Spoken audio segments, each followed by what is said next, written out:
Alright guys, welcome back to Formula 1 news. A massive day in the context of this year's World Drivers' Championship on a day where McLaren looked indomitable around the Bahrain International Circuit. It was Oscar Piastri who took pole position in the end, but where was Lando Norris after a massive day of drama between Lando and Max and Red Bull and all those comments happening behind the scenes? Lando Norris unable to execute in the final part of qualifying as he would have liked to. This puts Oscar Piastri arguably in position as the favourite for this year's World Championship, certainly the favourite for tomorrow's race as well. Lots of key storylines on the day as well at Ferrari has got to be mentioned too. Very much enjoyed your thoughts in the comments below. Hit the like button if you enjoy. Subscribe if you're new as always, I greatly appreciate it. So let's start with practice, and it was an absolute mess for Ferrari and pretty much every team, to be honest. Charles Leclerc's wing mirror, as it did, what was it, Suzuka 2019 or whatever, his left wing mirror just flies off. It happened again today. It actually just flew straight over this kind of like barricade on the left hand side. If anyone was behind it, it could have caused some serious damage. Thankfully that was all okay though, but it was a very treacherous session for everyone. These are the conditions that you expect at Bahrain in the afternoon. This is like the conditions that they expected for testing, but it was obviously so much cooler. The track had so much more grip, whereas it was a nightmare for the drivers out there today. Max wasn't happy with numerous things, not only his car during the session, and even George Russell in the Mercedes, which was not terrible. He did a spin, right? I mean, he lost it coming out of turn 10, which is pretty rarely seen, but there was just no grip on these tyres, certainly at the rear of the car. Interesting session because Max at this point goes P1. Look at that. 3/10 up on Piastri, although that the lap times were improving so rapidly because the track was really ramping up at this point. But you can see in the background, at least on the bottom right-hand side, the ominous approach of Oscar Piastri and the McLaren. A purple first sector, a purple second sector, and then an absolutely unreal lap here. And look, these conditions in practice today were not particularly grippy at all. So the car that has more grip is really going to be able to capitalize on that, right? Even more so. It's kind of like if you have soft tires on in the rain, they will give you a bigger advantage over the medium tires than you'll find in dry conditions. Kind of a similar effect here. The McLaren, yes, they run more downforce on their car anyway. They take a bit of an L in terms of straight line speed to gain in the corners and therefore protect the tires better. But they also just have a car that is able to generate more downforce than anybody else. And especially around this track, it was just absolutely mighty. They seem to be able to, I don't know if they're running the car closer to the floor than other teams, but it's got to be something to think about because they run that car very low and they get away with it. And Ferrari don't seem to be able to do that right now. So Piastri goes top with a 1.3 second advantage. And that was like half a minute after Verstappen did his lap. And nobody could get close to that lap time. I mean, the Mercedes came over the line, 1.2 behind Piastri. It was just unreal how good that lap was today. And it has raised a lot of questions, to be fair, where McLaren lie compared to the rest of the grid. Of course, we'll get into that big qualifying discussion in a second. And even looking at this, these were the sector times. I mean, Piastri was 2/10 faster than anyone in Sector 1. I mean, 4/10 faster than Leclerc in Sector 2. That was the closest rival to the McLaren, and he was still fastest in the final Sector 2. But let's talk about Ferrari, because there's lots to say about this team right now. It wasn't horrific in qualifying, but they brought an upgrade this weekend. This was meant to be their ticket to try and get back into the mix, but as Leclerc says, where are we losing time? Basically everywhere right now, and that story continued, right? So Leclerc and Hamilton both, had the upgrade on this weekend. So the upgrade worked. I think that's the bottom line. And Hamilton even said it after practice yesterday that the upgrade is working, right? It's moving in the right direction. Thanks to the men and women back at the factory producing the upgrade, they put it on the car and it's given them the downforce they expected it to generate. The issue is, it's not solved their fundamental problems of where their car currently lies, and Charles Leclerc went as far to say that, yeah, it's positive, but unfortunately the gap to McLaren is still far too big as it stands. And Leclerc went on to say, we're just not fast enough. When you look at the McLaren, they are on another planet as it stands.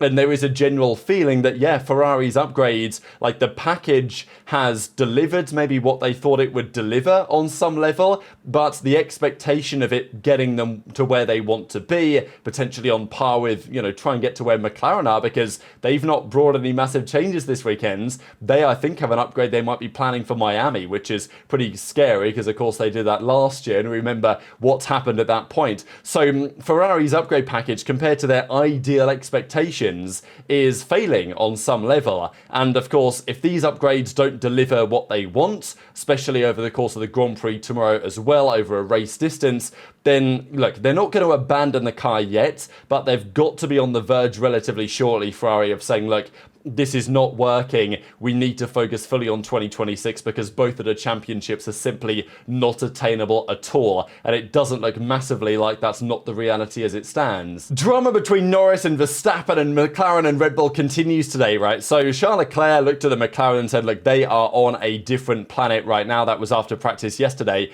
And look, Max made those comments, right, last weekend in Suzuka, and it's a different circuit around here in Bahrain. Overtaking is more possible than that Monaco 2.0 Suzuka that people were talking about. But he gave the comments about if he was in the McLaren, he'd be way up the road. And well, let's just say McLaren bit at this one, right? And even Brundle said it. He was like, I think, well, actually, where was the Brundle quote? Let me just find it for you guys real quick. Basically, Brundle said, Max got a direct hit. Both McLaren drivers went on the defensive. They shouldn't have bitten. And so did team principal Andrea Stella, who said, I wonder what the Red Bull employees who work for him think. Sympathy for them. Making the point that because Verstappen was criticising, on some level he's criticising his own car because he's saying, look, it's not as good as the McLaren. If I was in their car, I'd be way up the road. Are the Red Bull employees taking massive offence to that? I mean, maybe I get what Stella means, but not really. Especially when Lando, then on the same day, said that if Max got in his car, he'd be disappointed, which almost is saying that his own car isn't very good.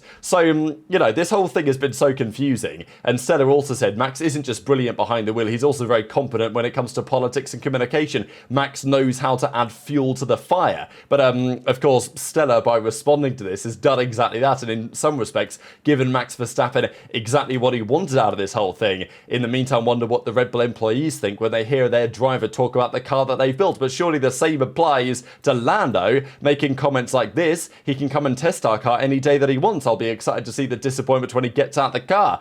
I mean, he also said this, you know, it's one of our weak areas. It's a trickier weekend than the last few. And, I mean, he talked about the day one being a difficult day, said that effectively their engine was causing them most of the advantage, which I thought was a pretty outrageous comment. I mean, this was Norris after yesterday's practice saying that, yeah, the engine gives you about 3.5 tenths around here, and effectively implying that was the difference. I don't think anyone buys that. Like, does anyone really believe that it was the engine mode in practice giving McLaren the performance advantage this weekend? Like, this whole underdog gimmick, it's, you know, maybe it's gone on too long at this point, right? That would be my opinion. But Lando Norris was also talking up Red Bull again today and says that we are fully within the rules. We are doing a good job. Red Bull has had plenty of time to do the same thing as us, and they are not. It is more that they should do a better job rather than keep complaining about things. And look, maybe fair enough on some level. It has raised a couple of questions, this statement, though, because, you know, I'm not sure Lando was asked the question like, hey, are you guys doing anything dodgy? Not like they would ask the question, but, you know, Norris went out of his way to say that we are fully within the rules.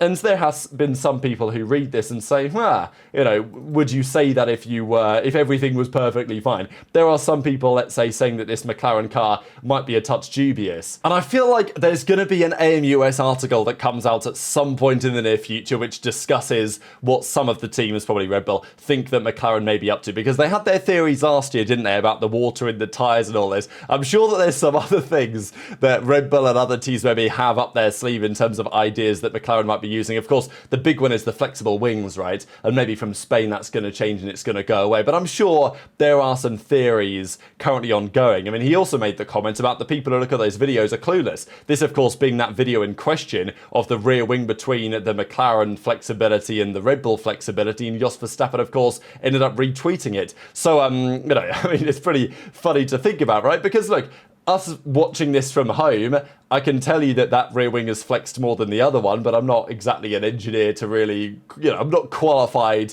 to exactly judge the potential aerodynamic benefit of that on the level of the millimeters and the tenths. But, you know, we can see what we see from home and give a perspective on it. But therefore, of course, on some level, Lando is saying, look, a lot of the fans who look at the video is pretty clueless, but surely he's also putting Jos Verstappen in the same category, given the fact that he retweeted this whole thing. So let's get into qualifying. With all those comments from Lando Norris Norris coming into the day, surely he had to deliver, right, in the car that McLaren quite clearly had this weekend. Well, let's see about that. Max Verstappen, this was his first attempt in Q1 off the racetrack. He had an absolute shambles today. Honestly, Max being like 4/10 off pole was incredibly impressive given what that Red Bull car looked like underneath him today. He had issues with the braking. He locked up into the final corner, immediately had to abort the lap. He came on the radio and said there is something seriously wrong with this car right now.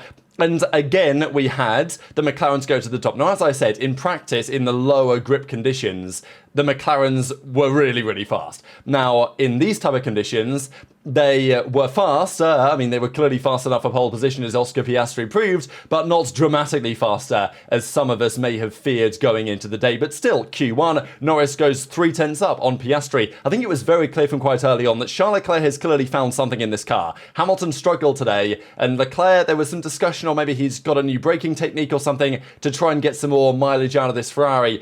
But once again, Leclerc qualifying masterclass seems to be returning just in time for him because the margins were tight today and Leclerc's phenomenal lap put him in a really nice position for tomorrow's Grand Prix. So lots to think about for Hamilton and Ferrari today, of course, but the big talking point really again was Lando Norris. So at the end of the first qualifying session, honestly, like Verstappen ended up going third, but it looked a bit sketchy at a time. Tsunoda put in a lap which was good enough for 11th, and just about he made it through qualifying as well. In the end, the drivers eliminated were Lawson, which is, you know, again, let's say the Racing Bull side. Hadjar continues to own that battle. Stroll, Behrman had a rough time, Bortoletto, and then Albon. The very frustrating thing is that Albon, that Hulkenberg, who made it through over Albon in the ends, actually got his lap time deleted. So Albon, I mean, he got eliminated. He should have been in Q2, but he never got the chance. It's like, how does it take 45 minutes to delete a lap time? But Albon will still feel like he should have done better because Sainz made it all the way into Q3. And then Esteban Ocon, despite bouncing back from a difficult weekend in Suzuka and making it into the second part of qualifying, then puts it in the wall coming out of turn 3, turn 2. So, yeah, tricky moment for Ocon. The Haas continues to be a bit of a problem for him. The Mercedes drivers, though, after this were noted. This is probably just going to be like a fine or a slap on the wrist or whatever for coming out basically before they'd actually determined when they were actually going to be able to hit the track again. But all of a sudden, the Mercedes seemed to start coming alive a little bit. And it's what I expected, to be fair. Like I said, coming into this weekend, the Mercedes were my team to watch, really. They were good around here in testing, and I thought it was going to be the same story around here again today, and that's pretty much what we saw. Antonelli and Russell pretty much went back and forth. In the end, George had the upper hand, but it was really tight between the pair of them. But then the McLarens hit the track. And this was what was remarkable, is that they came out in Q2 and just dunked like an easy half a second on the rest of the field at this point. Piastri a 1:30.4, Norris a 1:30.5. Gasly, though, in the final runs of qualifying, put in a 1:30.6. And we've got to talk about Pierre Gasly today, because Doohan did a good job in the Alpine as well. But, I mean, look, imagine a world where Alpine's engine was as good as the Mercedes engine, because the belief is they are losing 3/10 a lap on just engine performance alone. Gasly could have been front row today with the lap that he put in. Like, clearly the Alpine is a good chassis. They're just losing a bit of lap time. And I mean, this lap probably would have been P1 if not for the engine deficit that Alpine currently are experiencing. But you can see this going into the final part of Q2. Verstappen had no lap time, and that's because, I mean, it was a disaster for Red Bull. The car wouldn't turn, the car wouldn't brake, and he just about gets into Q3. But it was real tight. Doohan nearly made it in. His lap just wasn't quite good enough to get past Yuki Tsunoda. Honestly, fair play to Yuki, right? Because after all the difficulty of driving that second Red Bull car, especially with how bad it was today, getting that Red Bull into Q3 was genuinely, I think, a really impressive accomplishment from Tsunoda. And he, you know, probably for the first time in the season, surely out-qualifies both of the Racing Bulls cars. Finally, the Red Bull is where it should be on paper. But, you know, he was only 2/10 off Max, which I thought was a really impressive Q2 for him. And then Q3 gets underway, and Tsunoda was 4/10 up on Max after the first runs. But neither of their runs were any good. Neither of them lasted the test of time, and it all really came down to the final runs. I mean, here was Russell going purple, purple, purple in the ends, taking the lap time away. And actually at this point, Piastri, yes, he crossed the line with a 1:30.2, but Russell was right there with a 1:30.3. Norris again. This I find super fascinating. Last year, Lando a lot of the time didn't have the best car for the season, did towards the end, but he was dominant against Piastri head-to-head in qualifying, and that was the number one reason, really, why Norris was this year's title favourite when it was clear that McLaren was good. This year, for whatever reason, Piastri so far has the upper hand, and I don't think that's much of a surprise. I mean, I was watching Tomo's pre-race chinwag the other day. Most of the fans predicted Piastri to win this weekend over Lando because many believe, and I think it's understandable, that he has more composure under pressure, better execution of races, and we know how many starts Norris bottled last year. It was only the qualifying that was a question, but in this year's car, in this machine, Piastri is thriving, and Lando seems to be, you know, somewhat struggling under the pressure of the occasion because, yes, he's leading the championship right now. That's still the case tonight, but it may not be the case after tomorrow. So Norris at this point was third, but they were a second up on anybody else. Like, it was kind of insane. But the final laps, everyone was on fresh rubber. And this is when both Mercedes put in phenomenal laps, both, you know, in the 130, really lows. They both took the times off Piastri and Norris as the track continued to ramp up. Hamilton's lap just wasn't especially fast. Leclerc put in a really good lap, I thought, which was super impressive. But in the end, it was Oscar Piastri who found a couple of tenths where he needed it in the middle sector, really, over Russell to take pole position. But the key point was about Lando Norris. The final lap of qualifying, this was the lap where he needed to execute, and he goes yellow in the first sector. He has a difficult moment into turn one, bit of wheel spin. All of a sudden, the tyres aren't in the best window for the rest of the lap, and he struggles. You know, 4 tenths off the pace in the ends. Verstappen was 6 tenths off the pole position time. I thought it was 4 tenths off, but I think he was 4 tenths off Russell. He was 6 tenths off the pole position time at the end. So he was still outside of where Lando was. And then Sainz put in a good lap to even go ahead of that. He goes up into 8th at the ends, but Norris behind Gasly. I mean, Gasly put in a great lap, 4 tenths off pole. Norris was 4 and a bit tenths off pole. And Piastri on the weekend where McLaren, certainly in race trim, seem to have a massive advantage right now. Lando's going to start P6 on the grid. So Lando understandably going to be deeply frustrated about this. I'm just watching his interview right here, and he's basically saying, look, I'm just not quick enough. He's pointing at himself and saying that he's, you know, he's struggling in the car for some reason, and he's just not as fast as he needs to be with the way that things presently are. And it's like, look, again, you're starting to see, in my opinion, this kind of like Lando mentality, this kind of self-deprecation. I don't know. I think it's affecting his performance. I think that it affected his performance last year. I mean, it was very evident that once the pressure was off Lando at the end of last season and Max had already won the title, he went God mode for the final couple of rounds. Well, the pressure is most certainly here now, and I don't think Lando was necessarily expecting this level of competition from his teammate this year, but Piastri is thriving in that car right now, and I mean, you know, this tweet here from RBR Daily, they're going to start next to each other on the grid, P6, P7, and as they describe it, David versus Goliath. Just one quick thing to close out the video with. This is not like a paid promotion or anything, but I thought today is the best day to mention it ever because Oscar just took pole. So the guys at Quad Luck sent me this for the first race of the season, and as I say, they just sent it as like a gift. It's not like I'm not getting paid to promote this or anything, but they reached out to me and were like, hey, for the Australian Grand Prix we want to, because they partner with Oscar, you can literally see it on his helmet right here, and I thought they were maybe going to send me like you know, just a little case for the phone or whatever, but they sent me this whole package, and it's got everything inside. I mean, you can't really see me anymore, but it's got everything inside of here. It's actually a really cool little selection. So yeah, just wanted to say thanks to Quad Luck for this. They've got everything in there. They've got like a t-shirt. So they sent me all of this stuff anyway. We've got like a cool little t-shirt right here as well, which I need to probably wear. We've got, especially after the Oscar poll, we've got obviously the phone case. Probably the greatest thing is this like water bottle that they've got as well. So anyway, appreciate all of that. I was going to mention it like for the actual Australian Grand Prix, but I wasn't here because I was in Dallas at the time, so I couldn't watch the race like in person, so I didn't get it in time. And I thought, you know, I'll just save it until we get an Oscar poll and then I'll talk about it. So that's what I thought I'd do today. But anyway, yeah, that's just the quick aside. Thanks to Quad Luck for that. As I say, no promotion or anything. Lots of key talking points from today. Hit the like button if you enjoyed. Subscribe if you're new. Take care. And I'll see you next time.